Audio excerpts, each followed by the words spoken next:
La Bible en un an. Lecture du 6 novembre. Hébreux, chapitre 7, versets 18 à 28.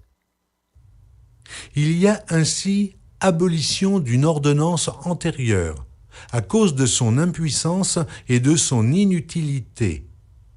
Car la loi n'a rien amené à la perfection, et introduction d'une meilleure espérance par laquelle nous nous approchons de Dieu. Et comme cela n'a pas eu lieu sans serment, car tandis que les Lévites sont devenus sacrificateurs sans serment, Jésus l'est devenu avec serment par celui qui lui a dit « Le Seigneur a juré et il ne se repentira pas.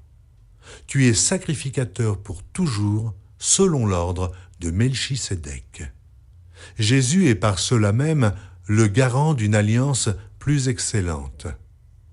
De plus, il y a eu des sacrificateurs en grand nombre, parce que la mort les empêchait d'être permanents. Mais lui, parce qu'il demeure éternellement, possède un sacerdoce qui n'est pas transmissible.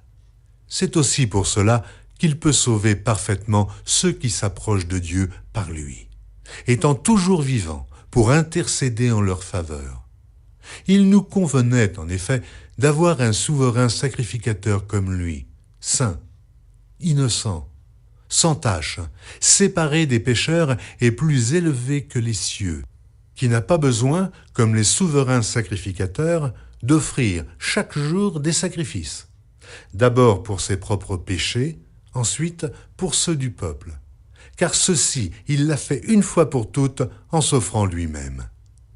En effet, la loi établit souverains sacrificateurs des hommes sujets à la faiblesse, mais la parole du serment, qui a été faite après la loi, établit le Fils qui est parfait pour l'éternité.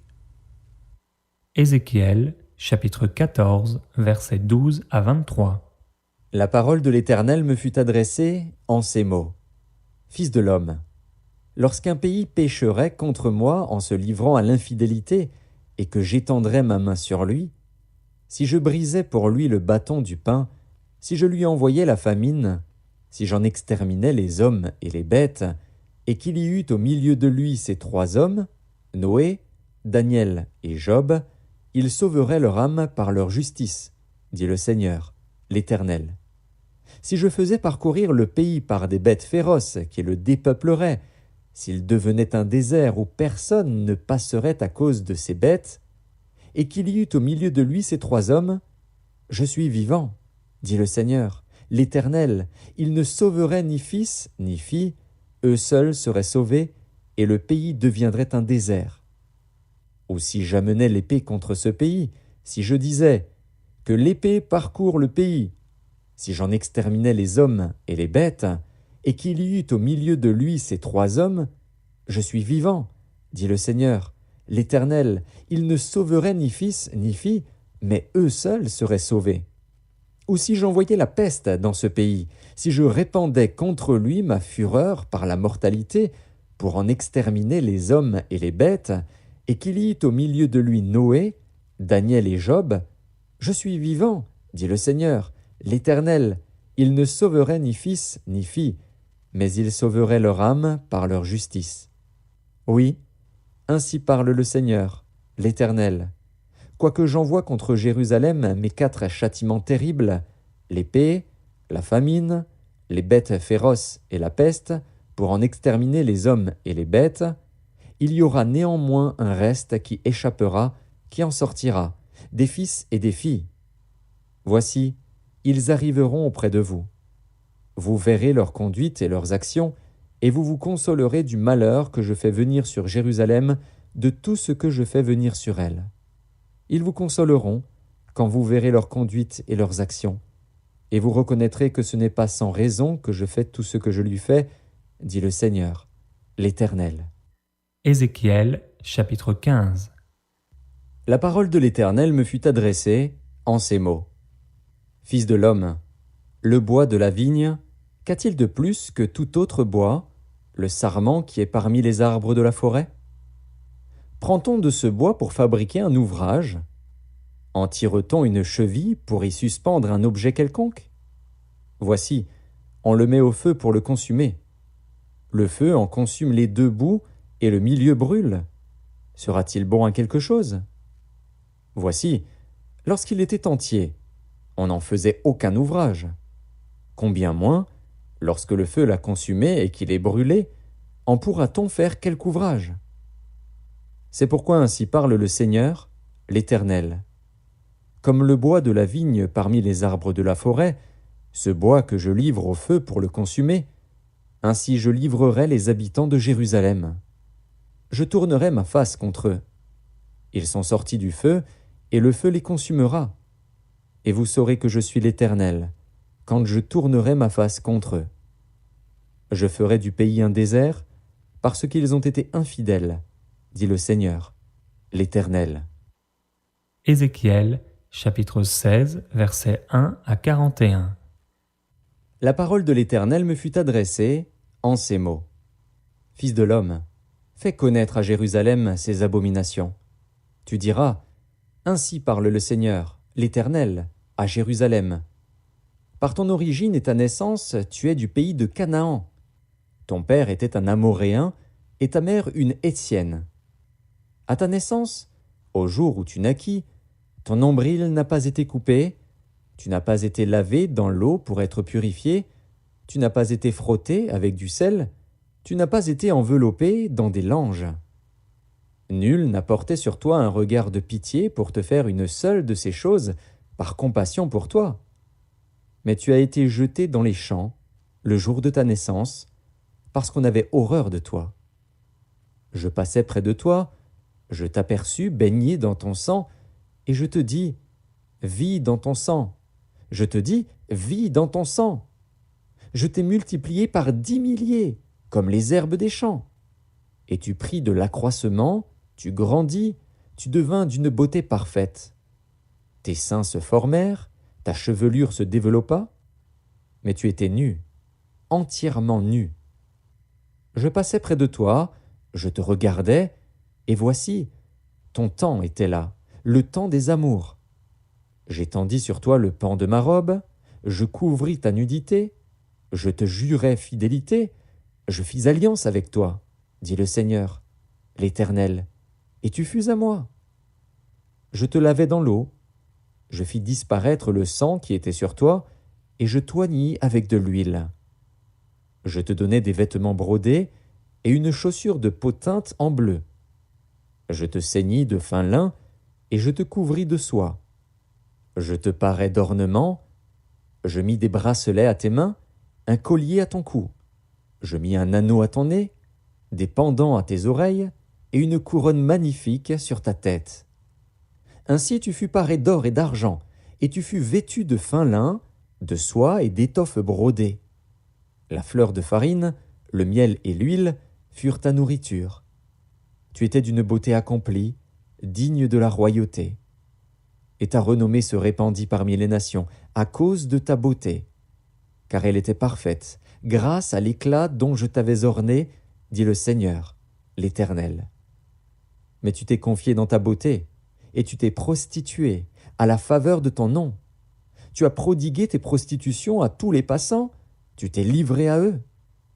Tu as pris de tes vêtements, tu t'es fait des hauts lieux que tu as garnis d'étoffes de toutes couleurs, et tu t'y es prostitué.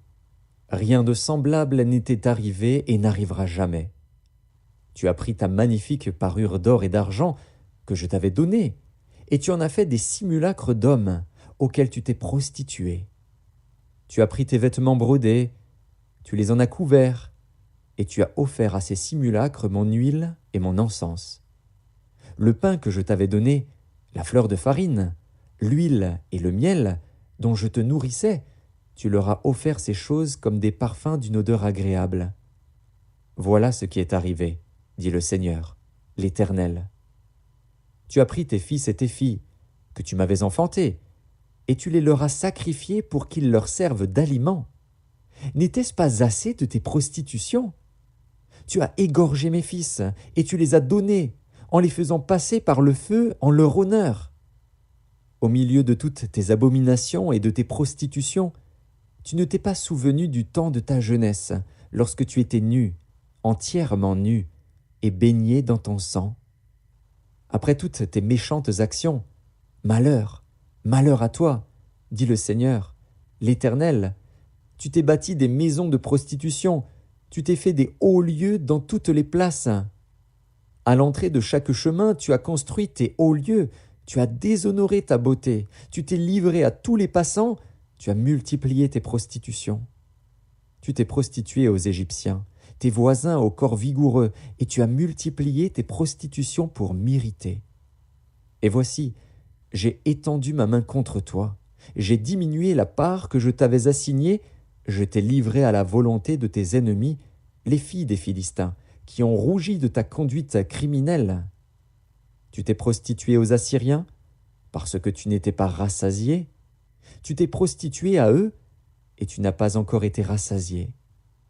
Tu as multiplié tes prostitutions avec le pays de Canaan et jusqu'en Chaldée, et avec cela tu n'as pas encore été rassasié. Quelle faiblesse de cœur tu as eue, dit le Seigneur, l'Éternel, en faisant toutes ces choses qui sont l'œuvre d'une maîtresse prostituée.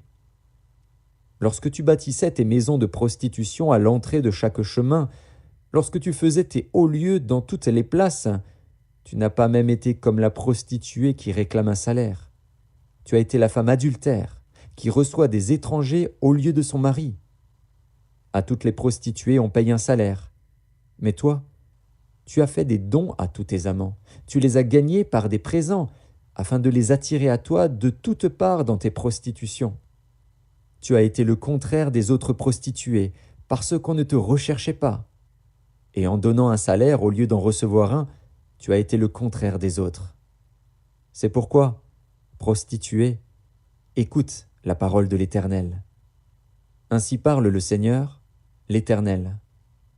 Parce que tes trésors ont été dissipés et que ta nudité a été découverte dans tes prostitutions avec tes amants et avec toutes tes abominables idoles, et à cause du sang de tes enfants que tu leur as donné, voici, je rassemblerai tous tes amants avec lesquels tu te plaisais, tous ceux que tu as aimés et tous ceux que tu as haïs. Je les rassemblerai de toutes parts contre toi, je leur découvrirai ta nudité, et ils verront toute ta nudité. Je te jugerai comme on juge les femmes adultères et celles qui répandent le sang, et je ferai de toi une victime sanglante de la fureur et de la jalousie. Je te livrerai entre leurs mains. Ils abattront tes maisons de prostitution et détruiront tes hauts lieux. Ils te dépouilleront de tes vêtements, prendront ta magnifique parure et te laisseront nu, entièrement nu. Ils amèneront la foule contre toi, ils te lapideront et te perceront à coups d'épée. Ils brûleront tes maisons par le feu, et ils feront justice de toi aux yeux d'une multitude de femmes. Je ferai cesser ainsi ton impudicité, et tu ne donneras plus de salaire. Psaume, chapitre 106, versets 1 à 12. Louez l'Éternel car il est bon, car sa miséricorde durera toujours. Qui dira les hauts faits de l'Éternel? Qui publiera toute sa louange? Heureux ceux qui observent la loi, qui pratiquent la justice en tout temps. Éternel, souviens-toi de moi dans ta bienveillance pour ton peuple. Souviens-toi de moi en lui accordant ton secours, afin que je voie le bonheur de tes élus, que je me réjouisse de la joie de ton peuple et que je me glorifie avec ton héritage. Nous avons péché comme nos pères, nous avons commis l'iniquité, nous avons fait le mal. Nos pères en Égypte ne furent pas attentifs à tes miracles, ils ne se rappelèrent pas la multitude de tes grâces, ils furent rebelles près de la mer Rouge. Mais il les sauva à cause de son nom pour manifester sa puissance.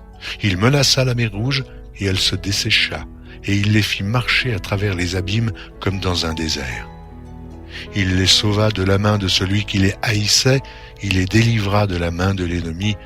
Les eaux couvrirent leurs adversaires, il n'en resta pas un seul. Et ils crurent à ses paroles, ils chantèrent ses louanges. Proverbe, chapitre 27, versets 4 à 6. La fureur est cruelle et la colère impétueuse. Mais qui résistera devant la jalousie? Mieux vaut une réprimande ouverte qu'une amitié cachée. Les blessures d'un ami prouvent sa fidélité, mais les baisers d'un ennemi sont trompeurs.